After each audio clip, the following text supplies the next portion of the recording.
Oke, ya. Assalamualaikum warahmatullahi wabarakatuh. Selamat siang teman-teman semuanya, dan selamat datang di webinar artifisial hari ini. Untuk webinar kali ini kita itu bakal belajar hal-hal yang berkaitan dengan bisnis dan juga customer gitu ya. Dan ini nanti akan dipaparkan langsung materinya oleh seorang pengusaha atau pebisnis yang sehari-harinya juga bertemu langsung sama customer gitu ya. Nah, ini di tengah-tengah kita udah ada Mas Reza Mifta atau yang akrab dipanggil Mas Reza. Eh, Mas Reza hari ini bakal sharing tentang market intelligence atau gimana caranya kita bisa mengetahui keinginan customer dengan memanfaatkan dan memaksimalkan AI kayak gitu. Dan beberapa hal yang bakal dibahas yang juga udah ada di poster tuh buat siang hari ini kita tuh bakal belajar soal ya di antaranya implementasi AI tools buat mempelajari data customer kita, juga ada soal indikator relevansi customer dengan layanan maupun produk yang kita punya, lalu soal objektif keberhasilan adaptasi AI pada customer kayak gitu. Nah, sebelum kita mulai atau masuk ke pembahasan utama, mungkin saya coba kenalin dikit soal pemateri kita beserta bisnisnya. Jadi Mas Reza ini itu adalah pendiri sekaligus CEO dari Pillbox. Nah, Pillbox ini apa? Ini tuh apa namanya? eh, AI OT provider. Jadi AI sekaligus IoT gitu ya, company yang basisnya ini ada di Kota Bandung ya, teman-teman.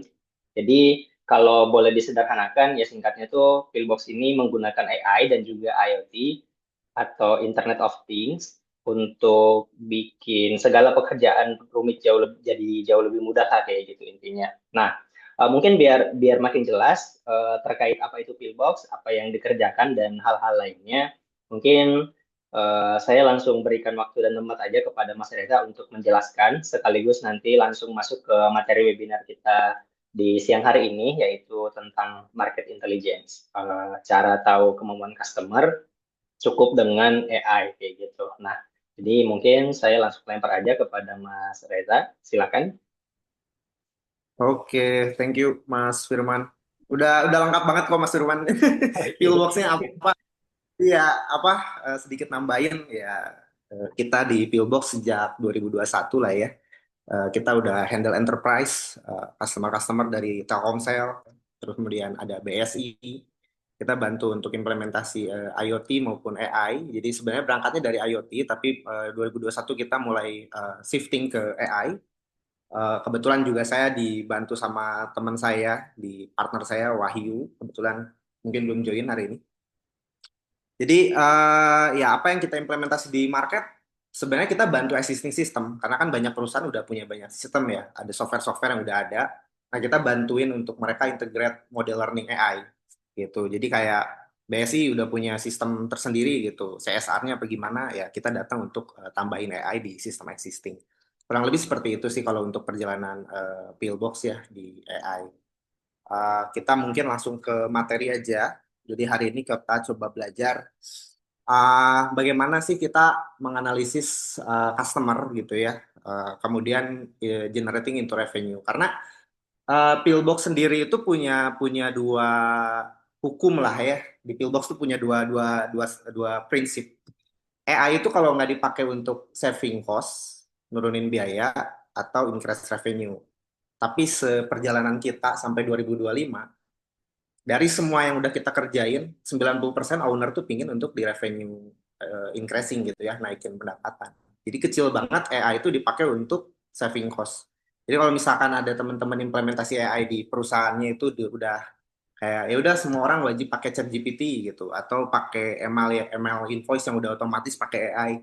Sebenarnya itu nambah cost, nambah biaya gitu. Karena AI di Indonesia itu sekarang lebih tepatnya untuk nambahin pendapatan harusnya gitu. Kita dulu mungkin ya basicnya. Mungkin Mas Firman ini bisa sambil sharing nggak ya? Biar nggak terlalu kaku gitu. Boleh, Mas? Boleh. Apa teman-teman coba biar kita kenalan dulu, kita networking aja kayaknya di sini sambil sharing. Eh, bisa di-share gak teman-teman itu sekarang bergerak di bidang apa gitu. Terus apa mungkin bisnis atau kerjanya sekarang lagi di mana? Yang open mic juga boleh. Yuk kita sharing dulu yuk sebelum kita masuk ke materi, kita kenalan. Ada yang mau open mic silakan. Selamat siang, Mas Reza. Halo. Halo, ya, izin kenalan. Iya. Ya, saya Aneng, Mas, dari Pilar Media. Kebetulan kalau kami ini pengembang di ERP untuk logistik, kayak gitu. Hmm. Mm. Jadi ya tertarik sih, apalagi nih yang bisa di share gitu kan, nanti dan untuk bisa manfaat ke user-user kami juga, kayak gitu. Mm. Oh, oke logistik ya. ERP Iya, logistik. di mana, Mas? ERP untuk logistik. Iya, kita solok.id. Oh, kebetulan ini kayaknya 70% tim kita mantan Paksel nih, Mas. Tim Oh Pillbox. ya, Jadi ya. kita juga Eh, lumayan, wah ini cocok nih. Ya, kita eh, juga apa bantu Popbox ya, yang iya. smart locker ya di GBK ya. Kita Oh iya, bantu. Pak Box ya. Hmm. Hmm. Waduh, nah, oke, mantap nih Hmm. Mas Anang. Logistik ya. Ya, hmm. Thank you. Ya, Hmm. thank you Mas Anang. Ya. Nah, tuh nanti mungkin kita beres ini Mas Anang kita WA nih. Siap, Banyak yang. siap Mas Reza. Hmm. Oke, yang lain boleh teman-teman ayo yuk kita kenalan tuh. Ada yang dari logistik di ERP, ERP untuk logistik. Biar lebih tepat nih apa paparan materinya. Ya, teman-teman kalau Mbak, misalnya nggak mau buka mikrofon juga boleh by chat aja ya di kolom boleh chat bisa chat. juga. Halo Mas Reza, salam kenal. Halo, oke. Mbak Anggi, Eh, Kalau aku bisnisnya ini sih Mas, F&B, cuman mostly sih ada frozen food gitu. Cuman kita juga eh ada tokonya sih gitu, ada 3 cabang lah gitu. oke. Berarti ini ya B2C ya, apa supply rumah tangga ya? Ya benar ya, masih B2C sih Mas, gitu. Channelnya apa? Berarti dari toko, dari Gojek, dari apa Shopee Food? Shopee Food, GoFood juga ada gitu. Hmm, Terus udah sih kalau yang online-nya sih itu gitu paling juga kita dari media sosial gitu kayak Instagram gitu. oke. Itu sih Nah, Mas. Nah, oke, makasih Mas. Mas Anang nanti kita cocokin nih, comblangin. Kan Mas Anang di. Nah, ya, dibantu pakai sistem. Oke. Ya, kita langsung aja kali ya. Kita udah ini nanti boleh ditambahin lagi. Coba bentar saya sharing. Oke. Sip. Tampil gak ya Mas Firman, teman-teman semua? Share screen saya. Oke. Oke. Ya, tadi yang udah disampaikan sama Mas Firman, kita akan coba olah bagaimana kita memahami customer. Itu yang pertama. Kemudian udah kita paham gimana sih ngegenerate pemahaman kita tuh biar jadi nambah uang ya. Intinya materi hari ini tuh itu. Oke. Sebelum kita masuk ke bagian lebih dalam, saya bakal bagi dua. Jadi yang pertama, AI itu sebenarnya nothing kalau kita nggak punya data gitu. Jadi kalau kalau kita nggak punya data, kita masih manual gitu ya, jangan dulu ke AI. Mungkin digitalisasi dulu basicnya gitu. Karena ya nggak akan bisa kita pakai AI kalau kita nggak punya data. Itu yang pertama. Nah yang kedua, setelah ada AI, nanti kita olah. Nah, tahap pertama berarti punya data. Nah di sini eh, boleh di-sharing mungkin teman-teman di kolom komentar juga data apa sih sebenarnya yang teman-teman punya terkait customer teman-teman gitu. Kalau Mbak Anggi tadi di Frozen ya. Mbak Anggi ada langganan Frozennya? Mungkin satu coba. Ada langganan nggak? Siapa gitu? Terus Maksudnya customer B2C-nya gitu, Mas. langganan ada yang diinget nggak? Pelanggan. Ada sih. Siapa? Sebut aja inisial Ibu X gitu. Oh, Ibu Dewi ada. Oke, ada Ibu Dewi. Data seperti apa yang Mbak Anggi punya selain WA lah ya, karena kalau kalau belanja kan pasti ditanyain gitu nomor HP atau gimana gitu atau nama. Selain nama atau WA, data apa lagi yang Mbak Anggi kolek terkait Ibu Dewi? Aku kebetulan ini sih belum punya data apa-apa sih Mas. Jadi benar-benar nggak tahu sih sebenarnya kan kalau aku sih berharapnya kan memang bisa tahu lebih banyak gitu ya tentang Ah, customer gitu. Cuman karena maksudnya keterbatasan gitu, jadi sangat manual. Jadi aku cuman sekedar tahu WA-nya gitu doang sih Mas kalau aku. oke. Itu juga memang problem di mana-mana ya, karena kita aja di Alfamart gitu ya ditanyain WA number aja males gitu ya. Apalagi harus ditanyain, kakak berapa kali ke sini? Kakak udah belanja atau pertama kali? Ya agak susah juga ya nanyanya ya gitu ya. Kan pasti customer risih gitu kalau kita mau nanyain data tentang customer. Nah itulah problem di common business ya. Jadi kita pengen punya data customer, tapi kita nggak tahu nih caranya gimana gitu akuisisi data customer gitu. Kadang mau nanya lebih detail juga nggak enak gitu. Itu pasti problem dan itu fakta teman-teman. Jadi hampir udah 5 tahun ini saya handle integrasi AI. Justru pas udah diintegrasi datanya udah ada belum? Oh belum Pak, gitu. Jadi mereka tidak memiliki data customer yang kuat gitu. Ya mostly kalaupun tadi udah ada ERP yang di track data historical transaksi, data alamat, data numbers gitu ya, email, udah sampai situ gitu. Nggak ada yang lebih dalam kayak Ibu Dewi anaknya berapa sih? Kenapa sih beli frozen food saya gitu? Itu dipakai untuk apa ya makanannya? Untuk catering lagi kah? Atau misalkan untuk konsumsi rumah tangga gitu? Nah itu kan nggak sampai ke situ. Nah itu memang itu problem di semua line of business lah. Banyak sekali kita mendapati problem seperti itu. Oke, nah kenapa kita nggak bisa ngejawab gitu? Kenapa sih kalau tadi contohnya Ibu Dewi gitu ya? Kenapa dia balik lagi frozen foodnya dimakan oleh siapa gitu? Ya ada beberapa jawaban yang sebenarnya udah saya research gitu ya. Yang pertama itu yang paling tinggi ya, eh, ngerasa eh, takut punya data customer lebih dalam gitu ya. Kayak too much privacy nggak sih gitu. Nanya kenapa ibu belanja di saya gitu. Udah syukur udah belanja gitu, tapi kenapa harus saya tanya lagi gitu. Udah syukurlah dia belanja gitu. Kemudian kadang tahu gitu datanya gitu. Oh ya tahu kok si Bapak X belanja kaos di saya ya karena memang dia apa baru diet terus ganti ukuran gitu. Jadi akhirnya dia beli beli baju baru gitu. Dia tahu tuh datanya gitu. Kenapa sih ada orang belanja baju di saya gitu. Kemudian ada juga ngerasa bahwa buat apa sih saya tanya data customer sedetail itu gitu. Ya cukup aja lah di email sama di WA gitu. Toh itu juga udah cukup untuk collecting nama, email, WA, alamat, that's it gitu. Itu udah cukup bagi saya untuk tahu customer saya. Jadi ngerasa data yang lain tuh nggak penting gitu. Customer profile, demografi, kemudian juga apa alasan mereka beli, alasan mereka nggak balik lagi gitu. Itu tuh mereka nggak ngerasa nggak terlalu kuat lah. Yang penting saya punya data email, WA, that's it, sampai situ. Nah itu pasti teman-teman ada di salah satu bar chart yang ini gitu. Merasa kadang itu nggak penting. Nah kalau kita masuk ke use case yang asli gitu ya, ini apa beberapa use case yang terjadi. Data itu sebenarnya kalau kita punya lengkap sekali, itu senjata yang sangat tepat. Nah ini ada contohnya ya, ada Flash Coffee sama Kopi Jago.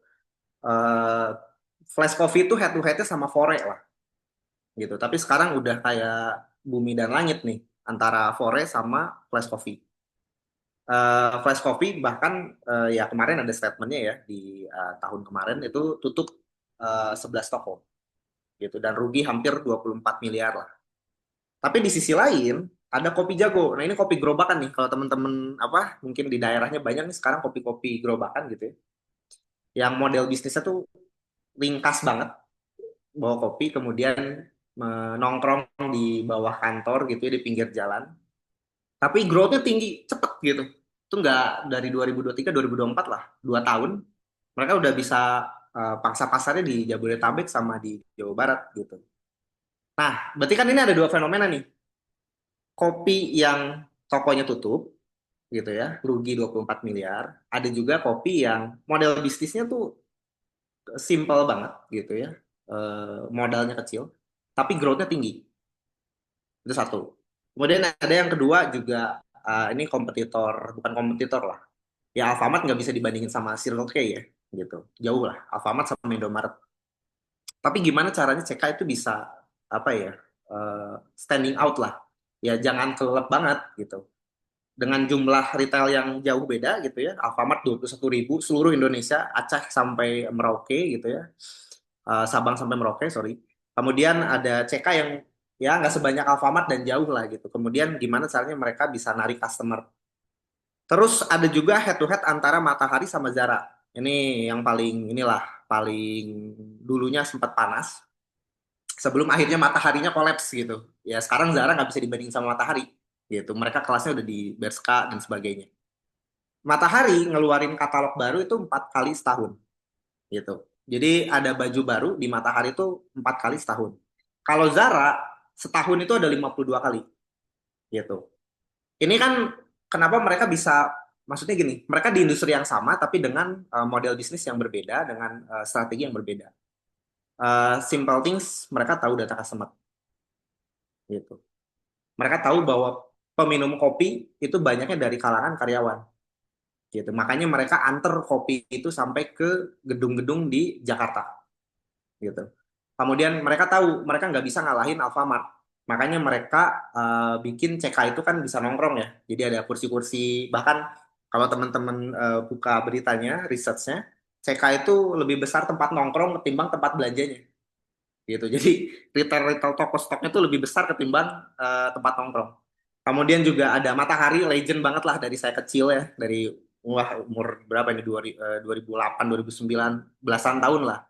Kemudian ada Zara yang ini. Jadi intinya data yang tepat itu dapat digunakan untuk senjata menaklukkan customer. Contohnya seperti itu. Oke, kita masuk ke example yang lebih kecil ya, gitu. Kalau tadi head to head bisnis, kita ambil contoh yang lebih kecil lagi. Ini pasti ada yang pernah nyoba Max Coffee, gitu. Max Coffee itu juga pemain baru. Kebetulan ini tiga ini saya pakai karena saya tahu, dan kebetulan saya jadi korban penggunaan data ini. Korban lah ya. Data saya dimanfaatkan oleh mereka untuk mereka dapat leverage lah gitu. Yang pertama Max Coffee. Jadi ini pengalaman saya, kebetulan saya di Bandung. Max Coffee itu ada di Jalan Buah Batu gitu. Nah, kan saya itu di Batu Nunggal. Jadi kalau teman-teman yang kota Bandung tuh tahu, kalau dari mau ke Batu Nunggal tuh pasti lewat Buah Batu. Jadi setiap hari saya ke kantor jam 7 pagi, itu saya pasti lewat Max Coffee. Gitu. Dan kebetulan saya pernah jadi customernya Max Coffee. Waktu saya transaksi di beli kopi waktu itu, mungkin 2 tahun yang lalu, saya ditanyain atas nama siapa sama nomor WhatsApp-nya. Gitu. Ya udah saya isi. Saya beli Americano 1, ya kasih saya nomor Reza, ini nomor WA saya. Udah. Receipt masuk ke WA saya. Oke. Sampai sekarang seminggu 3 kali, setiap jam 7 pagi, setiap lewat Max Coffee, saya tuh selalu dapat pesan SMS sama WA dari Max Coffee, selamat pagi, jangan lupa beli kopi dan sebagainya. Jadi setiap saya berangkat ke kantor tuh saya selalu dapat pesan dari Max Coffee, jangan lupa untuk belanja kopi mereka. Dan itu tuh selalu jaraknya cuma sekitar ya 200-300 meter lah dari toko, dari Max Coffee. Kemudian yang kedua BCA. BCA ini kejadian tahun 2022 lah. Waktu itu awal 2022 awal-awal bisnis mulai naik, rekening saya cukup menggemuk gitu ya. Hampir naik ke ya 3 digit lah waktu itu. Dari yang awalnya nggak ada, ini kosong. Jadi ini BCA saya tuh BCA kuliah lah. Dari yang awalnya uang kuliah paling cuma isi 2 juta, 3 juta, kemudian waktu itu bisnis berkembang, akhirnya rekeningnya menggemuk. Jarak 2 hari, teman-teman, setelah rekening saya gemuk, saya langsung ditawarin kredit card. Gitu. Jadi mereka tahu nih gitu. Mereka memanfaatkan bahwa rekening BCA saya yang dulunya mungkin kosong, paling juga isinya 500.000 gitu, terus tiba-tiba ngegemuk nih. 2 hari langsung saya ditawarin kartu kredit. Dan limitnya itu langsung limit yang, saya lupa namanya, kartu bisnis apa ya, yang kartunya hitam. Pokoknya langsung limit di ratusan lah. Kemudian yang ketiga H&M. Mereka tuh pakai customer profile visitor. Jadi kalau misalkan di mall itu banyak yang pakai baju hitam, display mereka tuh bakal pakai baju hitam juga. Jadi ini contoh direct implementasi dari bisnis-bisnis yang udah existing. Mereka punya data, kemudian mereka coba generating insight-nya pakai AI, kemudian apa nih call to action yang bisa mereka lakukan ke customer. Nah, tiga-tiganya ini saya jadi apa ya? Jadi targetnya lah. Saya merasakan apa yang mereka lakukan. Oke, lanjut kita ke bagian data mining. Nah, sekarang kan mungkin kita udah clear lah ya, sepenting itu data untuk kita ambil ya. Kita masuk ke data mining. Oke, sekarang gimana nih kita mulai? Ya udah, saya pingin coba ikutin polanya BCA, saya pingin coba ikutin polanya Zara, H&M dan kawan-kawan untuk mulai terapin data mining di bisnis saya gitu. Biar saya bisa lebih mengenal customer saya. Nah, ini saya bagi dua. Yang pertama, bagian atas itu data pasti yang selalu diminta, either email, WA, atau nama. Tapi sekarang polanya udah berubah. Jadi ini sejak 2022, data mining itu deep dive banget. Jadi kalau tadi kasusnya Mbak Anggi kan ada Bu Dewi ya, customernya, pelanggannya. Itu udah harus dalam pengambilan datanya. Sampai berapa sih jumlah anaknya Bu Dewi? Di mana sih rumahnya Bu Dewi? Berapa kali frozen food saya habis dalam seminggu? Varian mana sih yang paling mereka sering apa ya pertimbangan untuk beli? Kemudian di jam berapa mereka makan frozen food saya? Jadi lebih dalam, lebih lebih detail, lebih spesifik gitu ya. Semakin dalam data itu semakin bagus untuk kita bisa analisis gitu. Oke, kemudian lanjut. Nah, kita kan tadi udah tentukan datanya lah atau tentukan apa sih data yang ingin kita cari dan coba kita mulai gitu. Kemudian kapan nih data ini mulai dianalisis gitu. Anggaplah mungkin besok Mbak Anggi sudah mulai mengambil datanya dari Bu Dewi pelan-pelan gitu. Jangan langsung direct ya, diskusi aja. Nah, setelah mengumpulkan datanya dari customer, kapan sih kita mulai mengolah data itu? Karena nggak selalu data itu harus diolah gitu. Ya ada use case aja yang harus kita olah. Yang pertama, ini customer journey ya. Jadi dari mulai apa ada target, kemudian target mulai interest gitu ya, dia mulai tertarik sama produk atau layanan kita. Kemudian dia mulai engage gitu ya, dia mulai ada komunikasi, uh, ada interaksi lah sama tim sales. Kemudian dia belanja, kemudian dia keluar gitu, selesai belanjanya. Nah, yang pertama itu ada ghost customer. Ini parameter kalau misalkan kita udah mulai, ya udah nih datanya udah ada, ayo kita mulai analisis gitu ya. Yang pertama itu ghost customer. Ghost customer itu kalau misalkan contoh ya, mungkin tadi contohnya Mbak Anggi lagi gitu ya, ada 3 cabang kalau nggak salah. Cabang satu dilewatin sama 400 sampai 700 mobil sehari, 300 motor sehari. Yang masuk nggak sampai 15 orang. Nah, itu ghost customer. Jadi traffic di luar toko tinggi sekali gitu. Ini biasa kalau di pasar-pasar, kalau di mall-mall gitu ya. Di luar kok rame gitu, tapi kok yang masuk ke toko saya atau yang eh, kontak gitu ya, kok sedikit gitu. Mungkin umumnya sih ya, kalau dari use case saya, kurang dari 12% lah. Jadi kalau misalkan ada 1.000 lalu lintas yang melewat, at least 120-nya tuh bisa ke convert ke dalam. Nah, kemudian yang berikutnya, volatile traffic. Jadi hari Senin rame, hari Selasa sepi. Hari Rabu sama sekali nggak ada, hari Kamis ada lagi. Nah, jadi kalau udah trafficnya sepi banget dan nggak bisa diduga gitu ya, oh besok sepi lah karena mungkin besok hujan, toko saya mungkin sepi. Tahunya rame dan nggak biasanya. Dan pola ini berulang gitu. Udah 6 bulan terakhir kok kejadian terus kayak gini gitu. Nah, itu juga parameter kita udah harus analisis data yang tadi kita udah tarik. Kemudian yang berikutnya ketika dia udah engage. Ini biasanya di coffee shop. beli kopi Americano 15.000, nongkrongnya 8 jam. Beli bajunya satu, muter-muternya 2 jam, milihnya 2 jam. Itu biasa sering terjadi kan. Kemudian datang, ngeliat, tapi nggak ngebeli. Jadi mungkin kalau kasusnya tadi Mbak Anggi lagi, nanya-nanya aja gitu. Frozen foodnya ada apa aja? Oh, ada ayam, ada ikan gitu ya, ada kentang. Nanya 3 kali, 4 kali, nggak belanja. Besoknya nanya lagi, nggak belanja lagi gitu. Kemudian ada hot zone versus cold zone. Jadi dari satu area lokasi jualan, ada yang rame, rame banget. Ada yang panas, sorry, yang sepi, sepi banget, sepi banget gitu. Kemudian yang terakhir, useless voucher lah, atau useless campaign. Saya bikin diskon eh, beli satu gratis satu.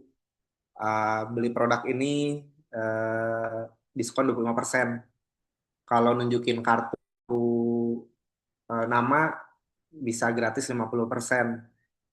Atau ngikutin Shopee tuh 6677 gitu. Tapi nggak impact ke sales.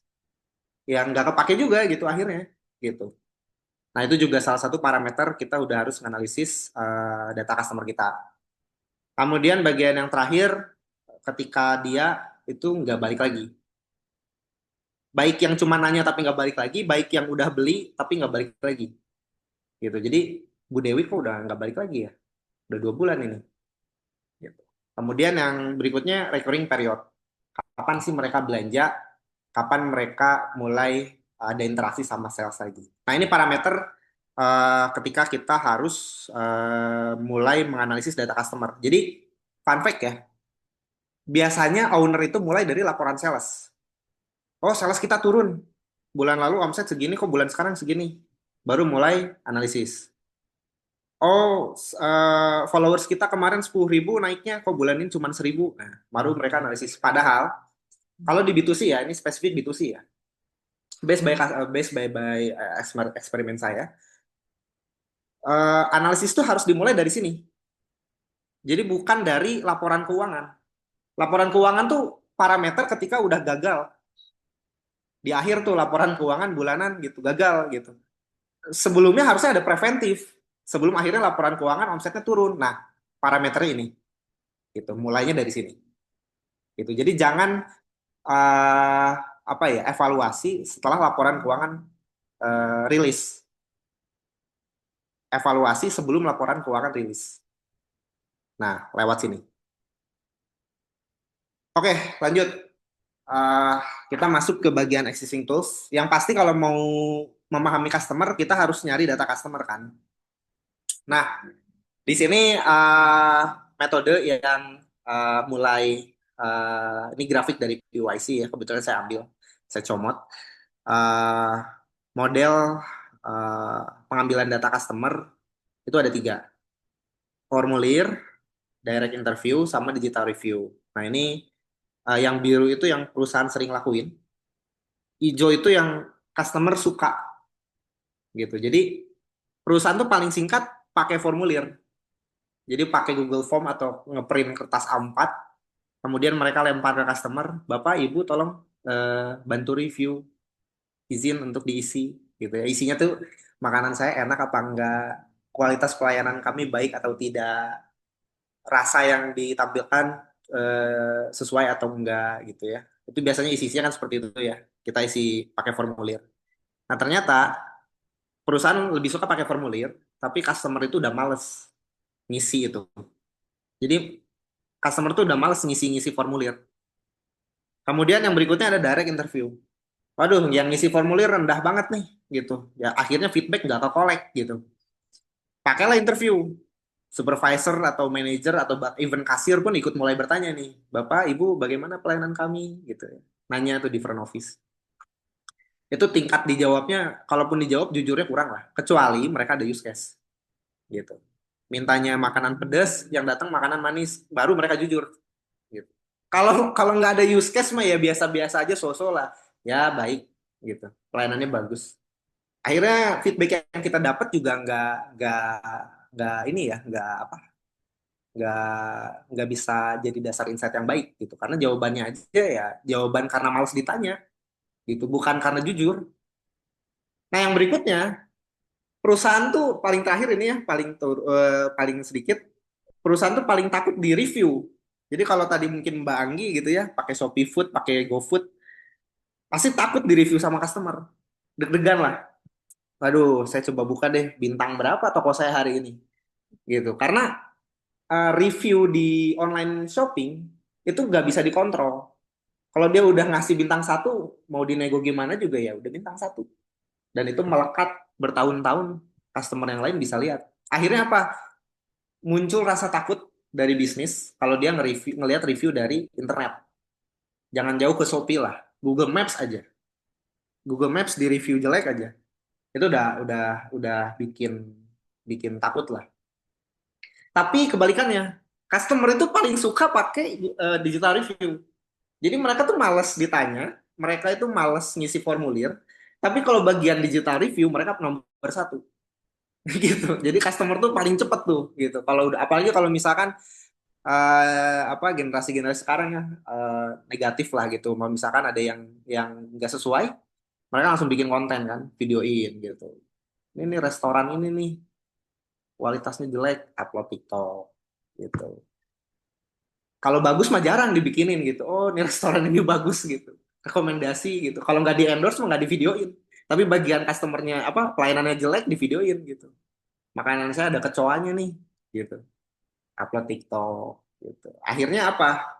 Existing tools yang sekarang berdasarkan data PYC ada gap antara perusahaan gitu ya yang membutuhkan feedback customer sama customer sendiri yang memang pingin ngasih feedback gitu. Ketemunya tuh di bagian digital review nih. Nah, ketemu di digital review inilah yang udah ya condong lah ya. Condong itu kalau customer pasti ke review negatif gitu. Kalaupun mau review positif pasti diiming-iming dulu gitu. Bapak review kami di Shopee ya, dapat voucher nanti pembelanjaan berikutnya. Akhirnya apa? Kos lagi bagi bagi perusahaan kos lagi. Ya, tolong upload story di Instagram nanti gratis ice cream, kos lagi gitu. Nah, akhirnya nggak ketemu nih existing tools ya seperti ini. Oke, sampai sini mungkin biar nggak kejauhan. Coba teman-teman ada yang mau ditanyain nggak? Kita sharing aja ya. Kalau misalkan saya ada yang salah, nggak apa-apa justru di open. Kalau misalkan teman-teman ada pengalaman yang lain, di sharing.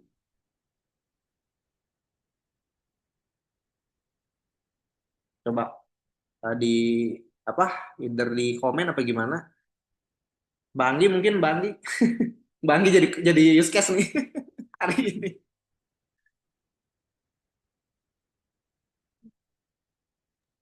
Oke. Tapi bener sih Mas, ini aku maksudnya sharing sih yang tadi dibilang sama Mas Reza tuh bener-bener kejadian banget sih kalau di saya.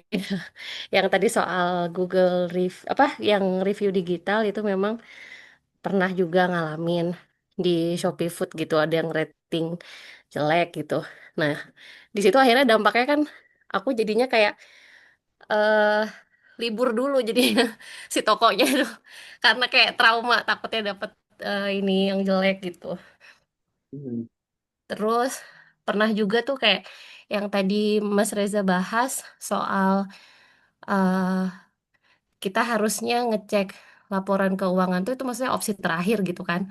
Nah aku juga pernah sih ngalamin ini. Jadi kalau aku waktu itu udah maksudnya nggak ngeh gitu ya. Jadi pas udah minus gitu, aku baru langsung nyari tahu kayak kenapa ya aku gini gitu. Dan aku di situ baru sadar kalau customer aku tuh banyak kan anak-anak waktu itu di cabang yang di Cimahi. Nah, di situ akhirnya barulah aku tuh apa nge-launching produk lain gitu yang memang buat anak-anak. Nah, baru di situ akhirnya tokonya tuh bagus lagi gitu sih. Jadi emang jadi telat mengetahui gitu ya customer aku tuh eh, apa siapa gitu. Itu sih Mas Hmm. paling insight-nya. Maksudnya emang bener kealaman banget sama aku. Oke, asik, Erit. Ya, ya itu paling ini ya, paling apa? Paling menakutkan tuh. Dapat digital review, apalagi kalau yang bagian jelek gitu. Kalau yang bagus syukurlah. Tapi itu juga berarti customernya malaikat gitu. Wah, mau nge-review bagus tanpa diminta gitu. Tapi kalau jelek mah nggak diminta juga jangan kasih bintang satu juga mereka maksa gitu bintang satu. Ya itu customer lah. Kita nggak bisa ngatur ya. Itu customer. Oke lanjut. Ah, oke. Nah kita lanjut. Kemudian gimana nih biar hal-hal yang tadi nggak kejadian. Kemudian gimana caranya kita bisa nge-forecast jangan jangan nge-review bintang satu dulu lah gitu. Nah, gimana sih caranya gitu kan? Kita kan bisanya preventif ya. Kita kan nggak terlalu bisa strict ngatur customer gitu. Nah, ini tools-tools AI. Saya nggak di-endorse, be honest. Jadi ini ini pengalaman apa ya? Ya pengalaman terakhir aja. Saya coba pilih AI terbaik yang saya coba sharing gitu ya. Mana sih platform yang bisa kita pakai gitu ya untuk bisa menghindari kasus yang tadi gitu. Nah ini dibilang rekomendasi juga rekomendasi ya karena bagus gitu ya. Tapi coba nanti dicek aja di websitenya langsung. Yang pertama paling dasar itu coba implementasi Hikvision. Dia kan ada CCTV ya basisnya ya. CCTV yang counting eh, customer masuk itu berapa, kemudian juga durasi customer di dalam itu berapa. Tapi ini basic basic things aja gitu. Jadi kita bisa analisis traffic toko di dalam gitu. Ini kalau misalkan tujuannya ke suspek toko ya gitu. Kayak saya punya toko ada 3 cabang, 4 cabang gitu ya. Saya ada uh, perwakilan representatif cabang di kota sini, kota sana. Nah, coba pakai ini dulu gitu. Jadi traffic yang ada dianalisis dari sini. Kemudian yang berikutnya footfall cam. Ini advance-nya. Jadi kalau misalkan counting orang itu nggak cukup, kita masuk ke footfall cam itu untuk durasi. Jadi dia bisa nge-track berapa berapa lama orang di dalam. Kasusnya yang Bang Git tadi, uh, ada perubahan behavior di mana di Cimahi itu banyaknya anak kecil yang belanja frozen food gitu. Mungkin jajan-jajan es mochi gitu ya. Nah itu kan berarti nggak ketahuan karena nggak dimonitor gitu ya. Dari segi segmentasi usia itu yang pertama. Kemudian yang kedua dari segmentasi durasi dia di dalam toko gitu. Yang akhirnya kenapa sih ada pergeseran gitu. Nah ini bisa di solving pakai footfall cam. Kemudian kalau untuk globalnya itu bisa pakai Azira. Nah Azira ini dia sebenarnya ngejual data Google.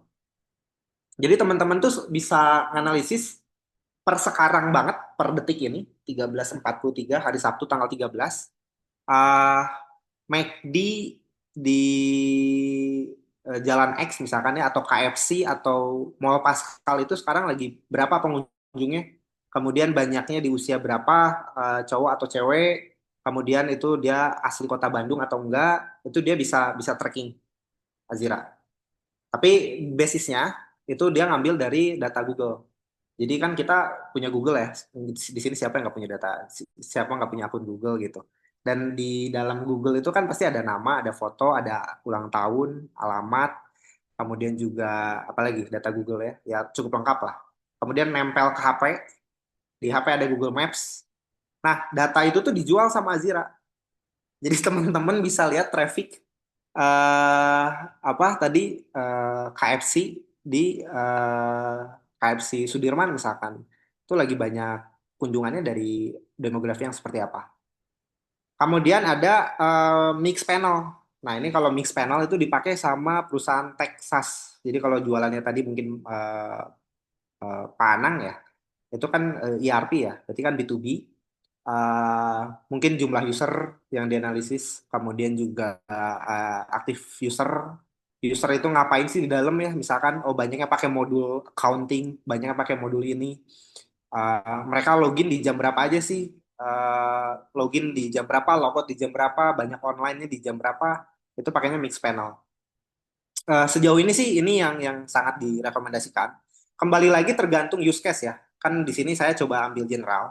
Tergantung use case teman-teman tuh apa. Misalkan customer saya udah nggak balik lagi gitu. Sekarang banyaknya customer anak kecil. Nah, itu cocoknya pakai Vision. Atau teman-teman jualan website atau software gitu ya. convert ke website saya sekarang udah kecil gitu ya, berarti pakainya mix panel gitu. Atau misalkan teman-teman pingin nge-launching bisnis unit model baru, saya pingin ngeluarin layanan baru gitu. Eh, apa tadi misalkan Mbak Anggi tuh jualan frozen frozen yang pakai gerobak lagi tuh kayak kopi jago. Nah, berarti pakainya Azira karena pakainya data global gitu. Jadi tergantung use case apa yang pingin dipecahkan, lalu software apa yang nanti yang dipilih gitu. Nah, ini salah satu solusinya. Kita lanjut ke solution yang praktik yang udah saya pecahin ya. Karena kan tadi saya coba ambil apa software orang lain yang udah saya pakai di beberapa klien saya. Nah, ini saya coba kasih use case yang kebetulan kami kembangkan. Jadi kalau teman-teman lihat di sini, ini salah satu data dari shopping mall, salah satu mall di Kota Bandung. Eh, ada kita kembangkan software namanya Trendbox gitu ya, jadi Pillbox. Nah, ini software ini tuh nge-tracking data pengunjung. Nah, ini coba bisa dicek ya. Ada satu pengunjung pria usia 28 tahun datang 7 kali. Ini di mall salah satu mall Kota Bandung. Biasanya naik Yamaha NMAX satu kali diantar Grab. Dia rutenya konsisten dari jam 3 sampai jam 6. Ngopinya di Starbucks. Ngopi aja di Starbucks. Tapi dia pernah sekali belanja di Zara. Nah, selalu keluar lewat lobi timur. Ini adalah tools kalau teman-teman mau hyper lokal. Bener-bener ngintilin customer kayak, misalkan tadi Ibu Dewi gitu ya. Ibu Dewi ke toko saya gitu. Beres dari toko saya tuh kemana ya? Terus sebelum dari toko saya tuh dari mana dia? Gitu. Kan nggak bisa ditanya. Ibu sebelumnya dari mana gitu. Ibu beres ini kemana gitu. Waduh, customer kabur lah. Gitu. Makanya itu hal yang nggak bisa kita tanyakan. Gitu. Nah, ini ada salah satu tools yang kebetulan kami kembangkan untuk nge-tracking data customer gitu. Salah satu contohnya seperti ini. Jadi teman-teman sekarang kalau misalkan ada ke salah satu mall, kemudian ada kebetulan alat kami dipasang di sana, kena nih ke sistem kami, itu bisa di-track. Misalkan nanti Pak Anang gitu, Pak Anang datang ke mall yang salah satu kita pasang, nanti ke-track nih, Pak Anang datang jam berapa, usianya berapa gitu. Pertama kali nggak ke mall itu atau udah berapa kali gitu. Ke mall itu tuh ngapain aja gitu. Nah, ini ke-track gitu. Jadi dari sini kita ketahuan nih behavior. Saya ungkapin satu kasus yang ini. Jadi ini tuh orang ini tuh remote working. Dia itu apa pekerja WFA, selalu kerja dari Starbucks. Gitu. Jadi dia rutenya konsisten. Kalau dia udah boring, dia pasti ke Starbucks di salah satu mall di Kota Bandung. Nah, ini terungkap hal-hal yang nggak pernah bisa diungkap. Even itu pakai Google Form, itu pakai direct interview atau misalkan pakai apa kasir gitu ya, tolong di recap gitu, itu susah sekali. Nah, inilah fungsi AI yang saya maksud gitu. Jadi kadang kita kan apa ya, AI sekarang tuh kan banyaknya kayak automation ngirim invoice gitu, automation ngirim email yang sifatnya tuh sebenarnya apa ya, eh, mengurangi repetitif gitu. Jadi pekerjaan yang awalnya 10 menit dipercepat jadi 1 menit. Basicnya bener, AI seperti itu. Tapi kalau AI dipakai yang kayak gitu sebenarnya impact-nya kurang. Nah, makanya di sini ada tools yang dikembangkan dengan teknologi AI untuk ibaratnya gimana ya saya bilang. Mungkin mengikuti customer gitu. Nah, ini kan hal yang nggak akan pernah bisa dilakuin sama manusia. Even saya sendiri pun nggak mungkin lah bisa nge-tracking orang sampai sekuat ini.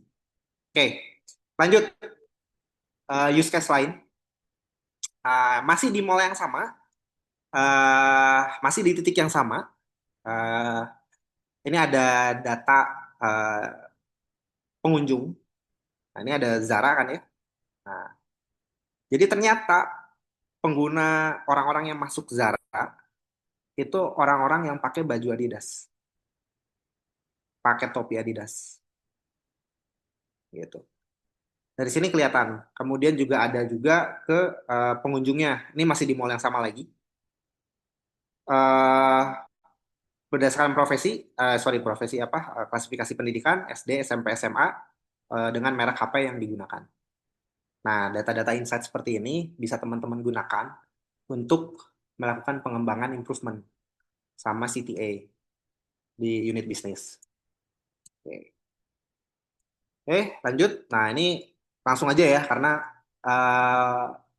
ke contohnya gitu. Terus dari data yang tadi, emangnya dipakai apa Mas? Gitu kan? Bisa apa gitu? Saya tahu ada orang ngopi di Starbucks 7 kali gitu. Dia pakai Grab, pakai Yamaha NMAX buat apa gitu. Nah, ini contohnya. Jadi saya spill aja ya, mungkin teman-teman ada yang di Bandung juga tinggalnya gitu ya. Ini hasil dari salah satu customer kita, F&B. Dia udah 5 tahun. Saya nggak bisa ungkap karena beberapa ceritanya masih konfidensial. Tapi ini coffee shop letaknya deket toko Mas ABC lah, di salah satu mall. Nah, kita coba bantu mereka untuk analisis data customer mereka dari yang tadi saya share ya. Yang tadi ada Starbucks 7 kali lah, H&M, Zara, dan sebagainya. Nah, kita coba bantu ownernya untuk coba analisis data gitu. Yuk, gitu. Nah, ternyata dari serangkaian banyak data itu kan banyak banget ya, produk apa yang dilihat, produk apa yang dibeli, produk apa yang jarang disentuh, respon dia dari masuk sampai dia keluar, dia dine in atau take away, dan dia datang berapa kali, banyak sekali data yang dianalisis dan itu kita lempar ke AI, kita minta AI untuk proses apa yang dihasilkan. Ini hasilnya. Yang pertama, setelah observasi 2 bulan, ada kebijakan buy one get one untuk 3 roti berbeda varian. Nah, ini kebijakan yang diambil sama supervisor karena setelah dianalisis oleh AI, roti ini tuh ternyata paling sering dilihat pertama kali, tapi nggak pernah dibeli. Jadi customer itu kalau masuk ke toko dia, pasti ngelihatnya ke bagian produk yang ini. First impression tuh yang ini, 3 varian ini, gitu. Tapi nggak pernah dibeli, gitu. Yang dibeli itu justru produk-produk lain lah, gitu. Makanya dia bikin promosi buy one get one untuk 3 varian yang ini. Kemudian the journey yang berikutnya, sistem AI ini menangkap adanya perilaku serupa. Jadi setiap hari Rabu di jam 4 sore itu pasti ada customer berulang kali datang. Profilnya sama, si X. Si X ini tuh selalu datang di hari Rabu jam 4 sore. Dan dia pasti ditemenin sama satu orang temennya. Jadi dia berdua nih datang ke coffee shop ini. Duduknya tuh selalu di tempat yang sama lagi. Gitu di nomor table sekian gitu. Datang berdua hari Rabu di jam 4 selama 2 bulan setiap minggunya gitu. Dan AI nangkep tuh data itu gitu. Dia nangkep tuh data itu. Ternyata setelah dilakukan observasi gitu ya, kasirnya direct ngobrol gitu ya, baristanya direct ngobrol. Ternyata dia tuh karyawan di salah satu mall yang ada tadi. Nah, itu tuh hari Rabu jam 4 itu jadwal meetingnya mereka lah, meeting weekly-nya gitu. Jadi meeting weekly-nya tuh mereka nggak di kantor tapi di coffee shop gitu. Nah, after 2 bulan itu observasi, di launching lah program baru, Rabu diskon bagi mereka yang bisa menampilkan kartu kerja atau kartu nama, kartu bisnis. Gitu, dapat diskon 35%. Ini diskon yang paling mereka pernah tinggi paling kasih gitu.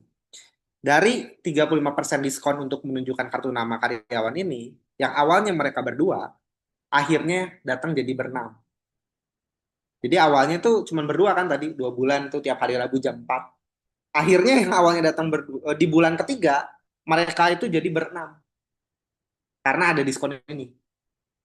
Gitu. Jadi yang awalnya spending berdua itu 150.000, akhirnya mereka datang berenam dengan spending sekitar 600 ribuan. Gitu. Hanya dengan tahu bahwa ternyata si orang ini tuh karyawan kantor sebelah yang meeting setiap jam 4 sore di toko coffee shop saya. Lanjut berikutnya. Dia juga ngerubah layout dari tokonya. Jadi yang awalnya itu 80% indoor, 20% outdoor. Nah, sekarang itu dirubah gitu. Jadinya 80% outdoor, dia bahkan sampai ngambil trotoar, di meja-meja yang di dalam tuh dipindahin ke trotoar, dikeluarin semua. Di dalamnya tuh cuman barista doang, sama ditambahin meja biliar. Sisanya ngopinya tuh di luar. Ternyata dari 2 bulan observasi, hampir seluruh customernya itu adalah perokok. Jadi nggak cocok di indoor. Gitu. Itu berikutnya, mereka merubah strategi jam operasional buka tutup toko ya. Yang awalnya tuh straight forward pasti buka dari jam 8 pagi sampai jam 10 malam. Itu normal lah. Setiap hari dia kayak gitu. Buka jam 8, tutup jam 10. Buka jam 8, tutup jam 10. Nah, dia rubah tuh.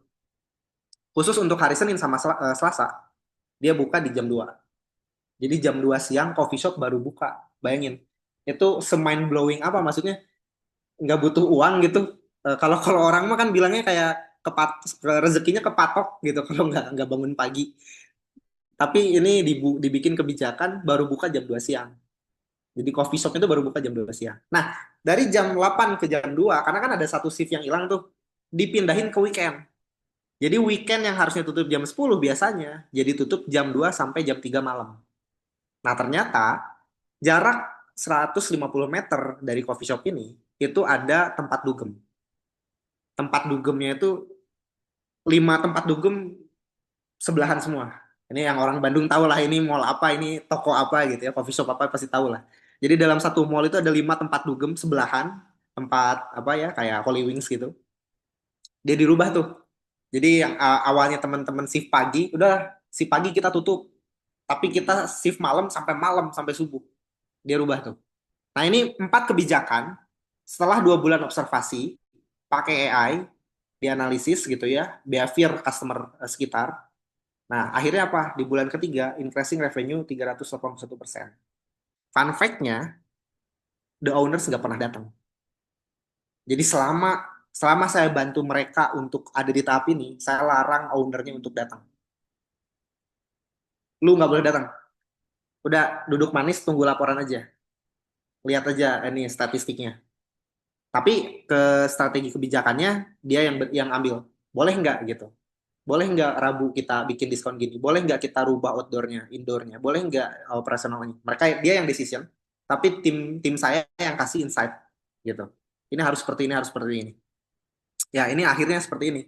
Dari data customer yang ya complicated lah ya. Mereka mulai dari kepoin satu customer gitu ya. Kok dia ulang-ulang datang lagi gitu ya. Kemudian juga hari Senin kok sepi gitu ya.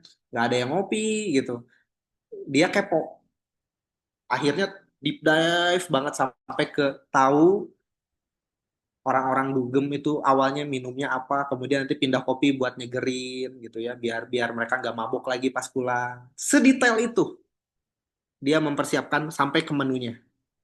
Gitu. Nah ini bagian dari komitmen owner, menanggapi dan mengambil data customer, kemudian mengolahnya jadi strategi yang tepat guna. Gitu.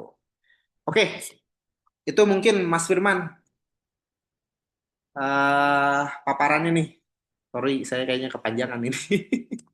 Soalnya nih saking saking serunya ini apa, setiap kali saya paparkan ini kok segitunya ya ngikutin customer gitu. Masa sih gitu sampai makan makannya aja dicari tahu. Ya segitunya karena itu fungsi AI. Hal-hal yang nggak pernah kita tahu, AI jadi bantu. Gitu. Oke, Ya, silakan Mas Firman. oke. Siap. Terima kasih banyak, Mas Reza. Menarik banget ya. Dari tadi saya nyimak tuh kayak, aduh, ternyata data-data yang didapatkan sama bisnis owner ini cukup cukup banyak dan cukup dalam ya ternyata gitu. Udah ternyata teknologi tuh udah sampai bisa membantu bisnis owner tuh udah sejauh itu gitu ya. Gitu. Nah, mungkin kita langsung masuk aja ke sesi tanya jawab. Kayaknya mungkin ada beberapa yang mungkin penasaran nih di kolom chat juga ada. Tadi ada yang sampai nanya tuh, kalau misalnya customer-nya tahu nih kalau sampai digituin, kira-kira Bakal marah nggak ya? Nah, mungkin kita langsung ini aja deh. Untuk teman-teman yang pengen nanya lebih detail lagi, boleh buka mikrofonnya, terus nanya langsung ke Mas Reza. Silakan. Silakan, silakan guys. Oke, silakan Mas Anang. Oke. Oke, thank you Mas Firman. Mas Reza, ini tadi sesuatu hal yang kayaknya datanya kayak FBI sama CIA gitu ya.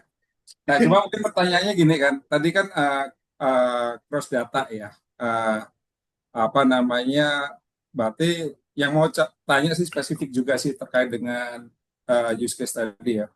Jadi data itu kalau di mall berarti dia hanya spesifik pada toko itu atau dia end to end sampai ke kamera CCTV punyanya Hikvision itu ada di parkiran kayak gitu diambil juga. Hmm, kalau per sekarang yang kami implementasikan itu beberapa CCTV yang memang aksesnya diberikan oleh mall. Oh, sih, siap siap. Jadi nggak Ya. sampai dalam ke dalam H&M-nya sendiri nggak. Nah, dan berarti ada hal-hal yang memang mall itu mewajibkan pasang ya, karena untuk kepentingan cross selling data tadi ya. Betul, betul. Oke, noted. Thank you, Mas Reza. Thank you, thank you. Ya, thank you Mas Anang. Dari teman-teman yang lain mungkin ada yang mau ditanyakan lagi, boleh boleh raise hand, boleh diketikkan di kolom chat atau langsung langsung buka mikrofon juga boleh. Silakan, ada yang mau bertanya? Dari Mbak siapa tadi ya? Mbak Anggi ya tadi. Mungkin ada yang mau ditanyakan lagi?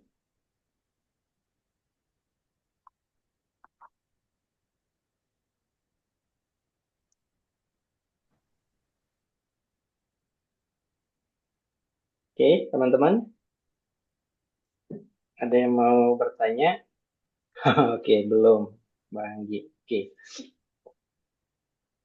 oke. Ini Tadi juga menarik udah nih disebutin tools-toolsnya ya. Ya, gimana Mas? dari Mas Ramadian. Ini kalau customernya tahu bikin clean apa nggak marah ya customernya. Oke. Eh, yang pertama kan tadi banyak ya software yang AI yang saya sounding juga ya ada Azira, ada Hikvision, ada Food for Cam, ada Trendbox yang saya pakai sendiri, eh, sama apa lagi tadi ya? Ya 5 lah kurang lebih. Hampir semua, bukan hampir ya, semua bahkan semua software yang tadi saya rekomendasikan tidak ada yang nge-track identitas. Jadi contoh tadi misalkan Mas Firman atau Mas Ramadian datang ke mall yang saya pasang alat tadi si Trendbox gitu.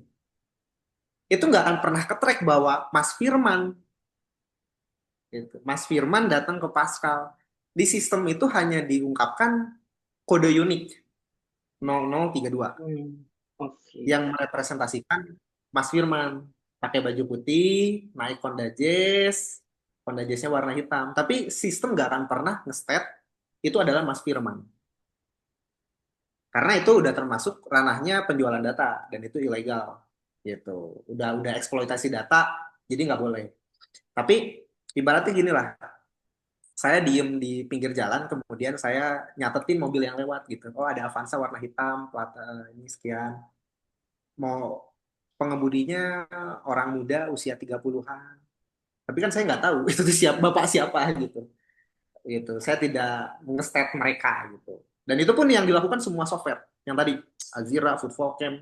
Jadi nggak pernah di-state bahwa Mas Firman. Oke, oke. Jadi kalau data-data kayak misal nama umur sebenarnya eh, tidak terlalu penting ya. Lebih ke behavior orang-orang yang ada di sekitar situ, terutama orang-orang yang sering beraktivitas di tempat tersebut atau di sekitar tempat tersebut ya. Lebih ke arah situ ya, Mas. Betul. Kalau ada yang nyebutin nama customer Mas Firman ke Pascal, wah itu laporin aja guys. Itu Oke, ngintilin oke. Mas Firman ada di Betul, Pascalnya. betul, betul.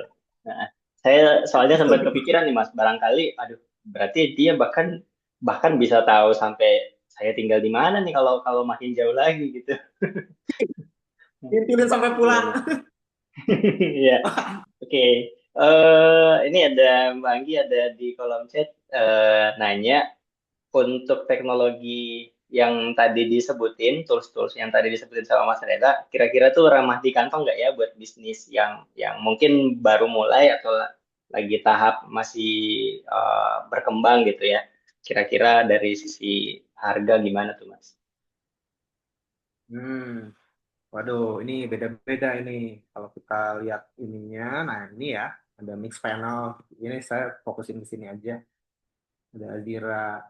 Ya, ini tergantung ini ya, tergantung budget ya. Karena sebenarnya business owner pasti bingung, ini masuknya ke budget R&D, tim marketing, operation, capital expense, atau ke yang mana gitu kan. Tergantung, saya nggak bisa bilang murah atau mahal, beda-beda gitu ya. Itu relatif lah, tergantung scale bisnisnya. eh tapi aktivasi untuk bisa mulai kayak gini, itu kickstartnya di 10 sampai 12 juta. Itu yang paling murah. Kemudian yang paling mahalnya itu bisa sampai di 70 juta. Untuk aktivasi bener-bener ya, maksudnya kayak apa tadi Mbak Anggi kan contohnya Mbak Anggi punya 3 cabang ya.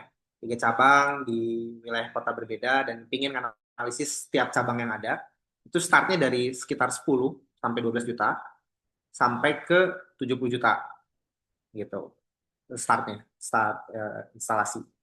Tapi kalau biaya operating operating expense-nya, maksudnya biaya bulanan atau ini kan pasti di maintenance ya, karena kan fasilitas perusahaan untuk menganalisis data. Itu murah semua gitu. Ya nggak sampai ratusan ribu lah, 500 sampai 700 ribu per bulannya. Tapi untuk mulai investmentnya di segitu.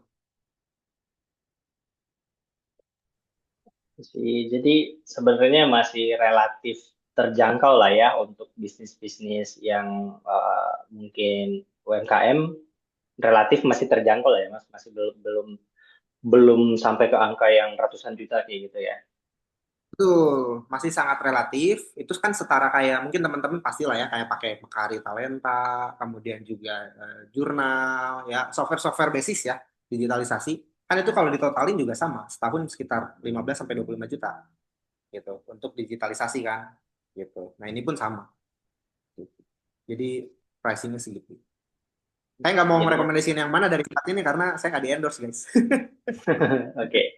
Ini aja tapi yang paling bagus ini gitu. Oke, nah ini berdasarkan pengalaman karena udah nyobain kayak gitu ya. Jadi Iya. iya, oke. Jadi Apalagi kalau mau beli beli alatnya ya, beli alatnya dan untuk subscription untuk analisis datanya sekalian kayak gitu ya. Mm-mm. Oke, semoga bisa menjawab ya, Mbak Anggita tadi ya. Nah, ini Mas Gan itu harga 10 juta per cabang atau dikali 3. Hmm, oke. Waduh, ini tuh tiap software beda-beda ya. Maksudnya kan kalau Azira sekian gitu. Nih, saya ambil coba use case yang saya langsung pakai sehari-hari aja ya. Ini yang saya bantu Trendbox. Trendbox itu eh, startnya di 15 juta. Trendbox sendiri 15 juta. Dan itu untuk connect ke maksimal 12 kamera. Gitu. Jadi ditanya bisa untuk beberapa cabang, tergantung. Kalau satu cabang satu kamera, berarti bisa 10 cabang. Itu untuk Trendbox. Karena alat-alat Trendbox ini kan software yang teman-teman lihat, ini connect sama CCTV. Jadi bisa bisa ngintilin ya pengunjung usia 28 tahun 7 kali datang ini karena dia connect sama CCTV. Gitu. Nah, connect sama Hmm. CCTV maksimal 10 untuk satu kali aktivasi. Oke, jadi kalau misalnya tempatnya lebih besar, lebih banyak CCTV, berarti akan bisa nge-cover ya mungkin, let's say di satu tempat itu ada 5 CCTV ya berarti bisa di dua tempat misalnya kayak gitu ya. Kalau misalnya ternyata kayak mall kan otomatis bakal banyak banget CCTV, bisa lebih banyak kebutuhannya ya kayak gitu. Dan tapi otomatis berarti Tuh. data yang didapat juga jauh lebih akurat kayak gitu kan. Exactly. Mm-mm. Iya, oke. Betul. Oke, jadi mulai banyak nih pertanyaan untuk Ah, price list dan biaya maintenance. Oke, tadi ada yang ini ya, open mic. ini sih Kak, boleh langsung nanya by mikrofon? Ya, boleh silakan Mbak Oke, Nilna, silakan. perkenalkan nama aku Nilna Kak. Di sini kebetulan saat ini Nilna lagi develop sebuah aplikasi. Nah, nantinya itu kita akan bermitra sama eh, kalau di sini travel. Nah, nanti ujungnya kan di customer. Terus untuk misalkan kayak misalkan tadi di Pillbox sendiri ya, saya kepo tadi kan bantu kafe, sebuah kafe gitu ya Kak. Hmm. Nah, untuk segmentasi pasarnya itu apakah dari Pillbox itu langsung semua kafe ditawarin atau soalnya kalau tentunya kan di aplikasi yang sedang saya develop ada fitur unggulan tuh Kak. Fitur unggulannya nantinya juga akan harusnya bisa jadi fitur unggulan untuk mitra tersebut yang bisa untuk menarik customer. Nah, apakah kami harus menawarkan ke semua travel atau yang nantinya juga akan bersaing dengan segi jarak atau hmm, kelas skala besar kecilnya kayak gitu. Itu cara nentuinnya kayak gimana, Kak? Sorry, boleh dijelasin aplikasi yang dibangun, bikin aplikasi apa? Eh, Itu oke, aplikasi untuk bantu manajemen travel haji dan umroh. Dan oh, nantinya ada sistem IoT juga kayak gitu, Kak. ini Yang bentuknya buat berarti ini ya SaaS untuk manajemen travel umroh ya? betul betul. Heeh, iya, Kak. Garit, garit. Oke, berarti the customers adalah B2B, Mm-mm. owner-owner pemilik travel umroh, betul ya? Betul, betul, Kak. Oke, sip, sip, sip. Wah, nih kebetulan saya juga sempat bantuin yang umroh juga nih, bikin bikin apps juga nih, bentar. Oh, Pendekatan yang itu direct aja langsung ke ownernya, karena kan B2B ya, mm-mm. jadi kita harus direct ke ownernya langsung. Terus yang kedua, coba push dari segi end user. Kan end user itu berarti orang yang mau beli umroh ya, tiket umroh. Iya, Nah, itu di iniin apa? Jadi minta mereka untuk transaksinya pakai SAS-nya Mbak yang udah dibuat tadi. Jadi misalkan ini polanya sama kayak Gojek, Tokopedia zaman dulu gitu. Jadi penggunanya itu adalah sebenarnya si apa pemilik bisnis yang iya. bayar SAS-nya, bayar softwarenya, kita dapat uang dari mereka. Tapi kan transaksi juga harus dapat dari end user. End user, betul. Jadi tarik end user untuk misalkan contoh gini kampanyenya 30% bikin bikin kerjasama, 10% diskon kalau transaksinya pakai software yang udah dibuat tadi gitu. Kalau kalau memang ada bentuk e-commerce-nya. Kalau nggak ada ya direct langsung ke eh, Travel. travelnya, betul travelnya. Mm-mm. Tuh. Begitu paling. Oh, iya, Kak. Sama ini travel umroh tuh biasanya kan sebenarnya ada borongan ya. Jadi ada apa ya kalau di nyebutnya tuh apa ya? Saya lupa nih bahasanya. Eh, Agen. agen, nah betul ada agen-agen gitu kan. Jadi sebenarnya misalkan ada 100 agen, padahal mah induknya satu gitu. Mm-mm. Handle kan. Iya, Nah, berarti kita harus direct ke induk si agennya. Biar nanti agen-agennya yang dibantu cari di ya. betul dibantu dicari.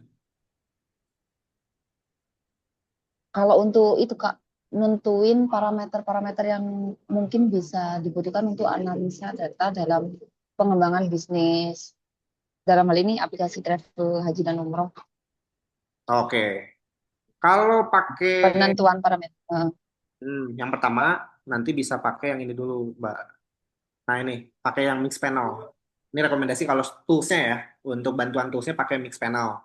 Kemudian nanti pakai udah punya toolsnya, ini banyak pilihan lah.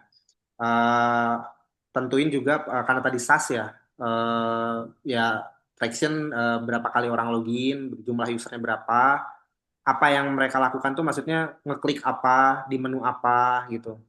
Itu tergantung sih sebenarnya apa dari bottleneck bisnisnya apa. Soalnya tiap bisnis meskipun SaaS sama-sama tapi level development kan beda-beda ya Mbak ya. Ada yang mungkin baru 100 user, baru 1000 user, udah 3000 user. Tapi yang pasti sih jumlah user yang harus di tracking sama si habit user itu ngapain aja di software gitu. Oke Kak Reza, makasih Kak. Mm-mm. Jadi kalau sorry Mbak, ini udah berapa user nih? Ini masih dalam pengembangan sih Kak, belum belum ada mitranya gitu. Oke, kalau masih Masih dalam lagi bikin. kalau masih dalam pengembangan nggak ada parameter yang harus diambil, tapi petakan semua journey. Jadi dari mulai dia login sampai dia logout di tracking. Oke, berarti Nah, tapi ini belum dipakai juga. Kita jadi belum ada mitra yang gabung gitu loh Kak. Benar-benar masih fokus ke bikin produknya. oke. Ya, berarti nanti pas rilis MVP jadi di tracking aja journey dari login sampai output lagi apa yang mereka lakukan. Oke Kak, makasih. Sama-sama. Oke, semoga bisa menjawab ya tadi Kak Nilna untuk pertanyaannya. Menarik sekali ya. Ya, Jadi berarti teman-teman di sini juga banyak yang lagi ngembangin produk ya kayaknya buat buat menyasar bisnis tertentu ya. Oke. Teman-teman ada lagi mungkin yang mau ditanyakan? Hmm. Oh, ini ada pertanyaan nih dari Mas Gan untuk rekomendasi CCTV yang oke buat keperluan ini. Apakah minimal harus 4K, Mas Reza? Oke. Kalau untuk yang saya share screen ini, yang Trendbox, itu nggak ada rekomendasi. Karena Trendbox sendiri bisa connect sama seluruh kamera. Even kamera HP pun bisa. Oh, Kamera oke. laptop pun bisa. Jadi nggak ada rekomendasi CCTV lah gitu. Itu bisa apapun. The system can be connect with banyak merek gitu. Itu yang pertama. Kemudian untuk resolusi. Nah, ini yang berpengaruh gitu. Seakurat apa, sedetail apa yang ingin diambil. Ini ambil satu use case uh, mall yang ini ya, yang saya tracking. Dia kan pingin tracking sampai ke iPhone 13 warna biru, iPhone 11 warna hitam. Nah, itu kan dia detail sekali tuh. Nah, berarti benar harus pakai yang 4K. Jadi balik lagi, variabel data apa yang ingin diambil, itu menentukan kualitas kamera. Tapi kalau merek kameranya, anything. Ya, jadi yang penting resolusinya bagus, berarti semakin jelas ya data yang bisa dia collect gitu ya. Hmm. Oke. Ada Saya lagi pernah Mas? Ya, pakai kamera HP, terus diarahin di pintu masuk lobi. Itu yang di tracking bisa sampai ke apa ya, warna rambut, jerawat, gitu. wow. Itu datanya. Agak sedikit menyeramkan ya sebenarnya ya. Demi mengambil data yang sangat lengkap kayak gitu. Walaupun cuman nanti kalau misalnya ini saya jadi penasaran nih Mas. Kalau misalnya kita ngambil data-data seperti yang tadi disebutkan kayak warna rambut sampai ada jerawat segala macam kayak gitu, itu nanti ketika analisis datanya semuanya itu juga ikut ikut dianalisis kah atau hanya data-data tertentu yang diambil gitu Mas? Oke, kalau di sini semuanya diambil. Di sini Oke. semuanya diambil. Tinggal promptingnya aja. Sejago apa kita prompting itu menentukan jawabannya. Oke. Kalau ini berarti jatuhnya masuknya ke prompting engineering lagi ya untuk Tuh. analisis dan pengambilan datanya. Oke. Nah, ini Mas Ivan juga ada nanya lagi terakhir soal akurat usia seberapanya Mas. Ini Mas Ivan mungkin bisa dielaborate untuk pertanyaannya ini konteksnya seperti apa Mas? Masih ada nggak ya Mas Ivan?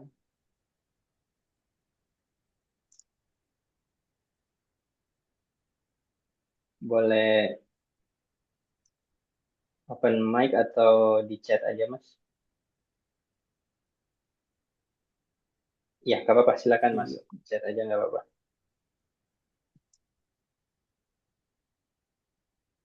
Supaya kita bisa paham konteks dari pertanyaannya.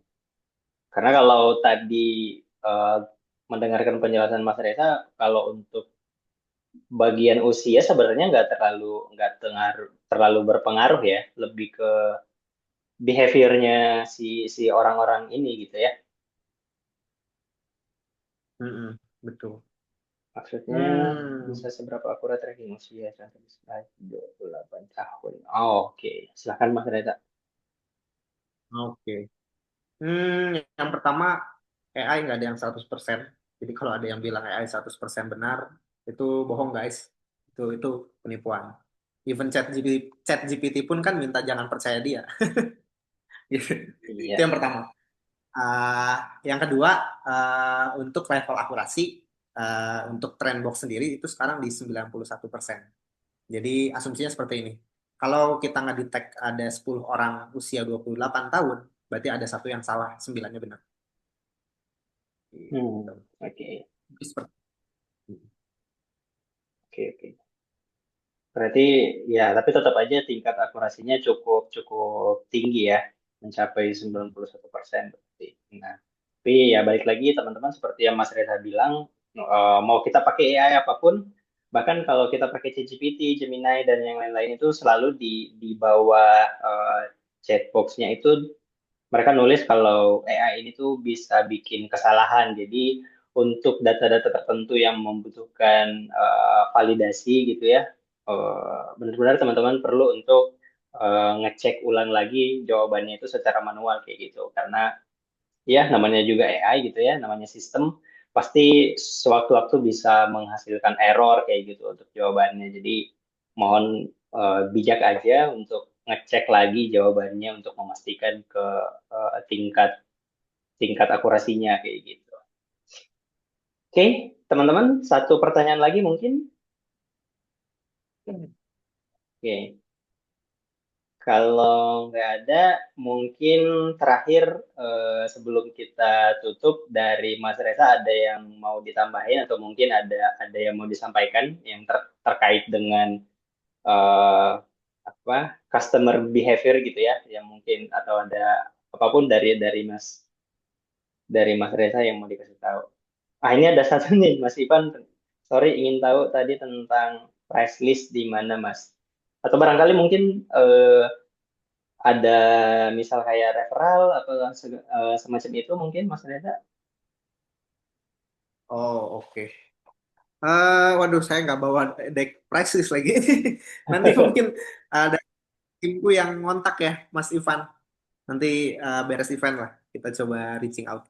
Nah, boleh Heeh. tuh. Nanti mungkin teman-teman kalau misalnya ada lagi pertanyaan mungkin bisa di ini ya, di grup kan kita ada grup, boleh dilempar aja di situ. Nanti mungkin Mas Reza atau ada timnya yang bakal reach out untuk follow up lebih lanjut kayak gitu ya. Oke. Jadi mungkin kita lanjut ke ini aja Mas, ke closing statement mungkin ya. Oke, ya Ya. teman-teman, sebagai kali uh, kadang kita berpikir bahwa saya nggak ngerasa butuh atau kadang ngerasa nggak penting-penting amat gitu. Tapi kadang itulah yang justru merubah situasi bisnis tuh dari situ gitu.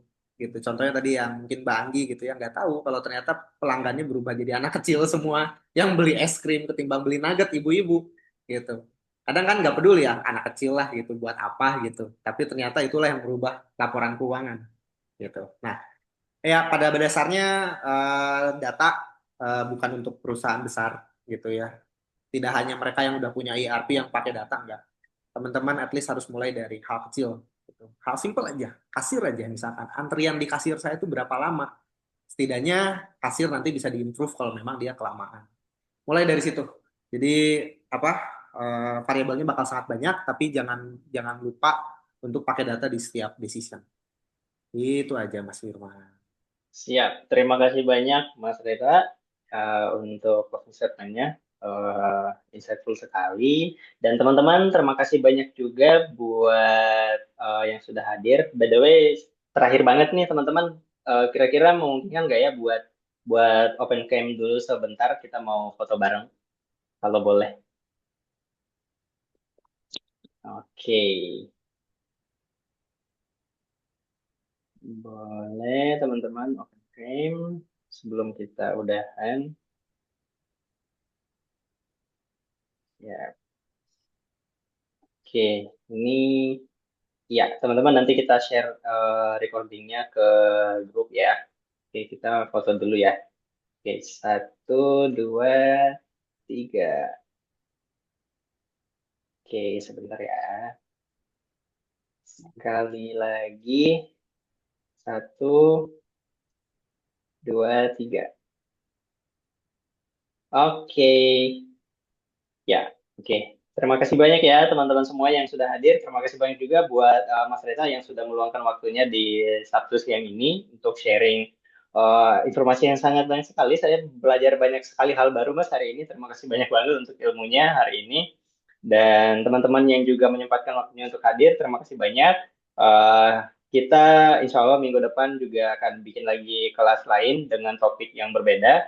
Nanti untuk informasinya bisa dilihat di Instagram @artificial.com atau boleh join di grup komunitas artificial bisa dicek informasinya di artificial.com/community. Ada informasinya di situ, bisa dicek untuk grup-grup komunitas yang ada di artificial. Dan sekali lagi terima kasih sudah bergabung hari ini. Saya Firman dari Artificial mengucapkan terima kasih banyak dan sampai jumpa lagi di event berikutnya. Sampai jumpa. Thank you. Terima kasih Kak Reza, Kak Firman. Terima kasih, Pak Reza, ya, izin live. Ya, terima kasih.